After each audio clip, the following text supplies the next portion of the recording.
कायदा हा पतीविरोधात गैरवापराचं मोठं शस्त्र ठरत असल्याचं महत्त्वपूर्ण निरीक्षण सुप्रीम कोर्टानं नोंदवलंय।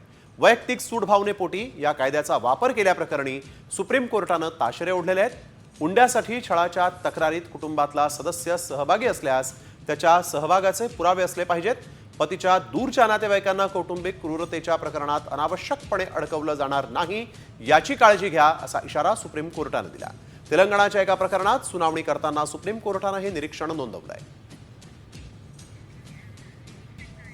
तर सुप्रीम कोर्टानं नेमकं काय निरीक्षण नोंदवलेलं आहे पाहूयात। आयपीसी कलम 498 अ च्या गैरवापरात वाढ झालेली आहे।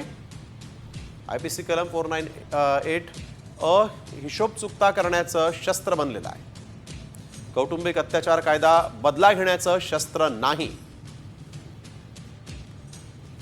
पतीचा बदला घेण्यासाठी म्हणून कायद्याचा गैरवापर नको। अनावश्यक कुणाला अडकवलं जाणार नाही याची काळजी घ्या असं निरीक्षण यावेळेस कोर्टानं नोंदवलेलं आहे।